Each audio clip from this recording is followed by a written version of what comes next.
আপুনি যিকোনো এক্সামতে ভাল স্ক'ৰ কৰিবৰ বাবে আপুনি এক্সামিনাৰজনক ইমপ্ৰেছ কৰিব লাগিব সেইবাবে কোৱা হয় first impression is the last impression এক্সামিনাৰজনে কপিখন চেক কৰা সময়ত সকলোতকৈ প্ৰথমে আপোনাৰ হেণ্ডৰাইটিং ন'টিছ কৰে যদি আপোনাৰ হেণ্ডৰাইটিং নিট এণ্ড ক্লিন হয় তেতিয়া আপুনি ভাল স্ক'ৰ লাভ কৰিবলৈ সক্ষম হ'ব আজি এই ভিডিঅ'টোত মই আপোনাৰ হেণ্ডৰাইটিং ইম্প্ৰুভ কৰা কেইটামান বেষ্ট টিপ লৈ আহিছোঁ so' without wasting your time let's begin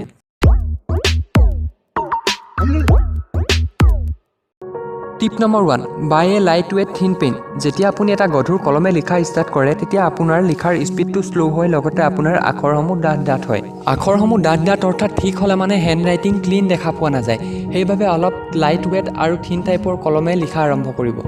tips number 2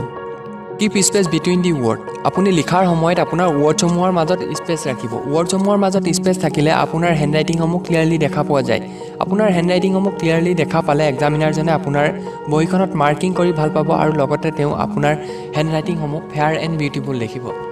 tips number 3 right A page daily যদি আপুনি প্ৰতিদিনে লিখাৰ হেবিটটো গঢ়ি তুলিব পাৰে আপুনি লিখাত এক্সপাৰ্ট হৈ যাব লগতে আপোনাৰ হেণ্ডৰাইটিঙো ইম্প্ৰুভ হৈ যাব প্ৰতিদিনে লিখাৰ হেবিটটো গঢ়ি তুলিব পাৰিলে আপুনি কলমৰ গ্ৰিপটো ৰাইট পজিশ্যনত ধৰিব পাৰিব আৰু আপুনি কলমৰ গ্ৰিপটো ৰাইট পজিশ্যনত ধৰিব পাৰিলে আপুনি হেণ্ডৰাইটিংসমূহ ক্লিয়াৰকৈ লিখিবও পাৰিব tips number 4 do not try to write fast in the beginning handwriting ভাল কৰিবলৈ চেষ্টা কৰা সময়ত আপুনি ফাষ্ট লিখিবলৈ চেষ্টা নকৰিব কিয়নো এনে কৰিলে আপোনাৰ হেণ্ডৰাইটিংসমূহ আৰু বেছিহে বেয়া হৈ যাব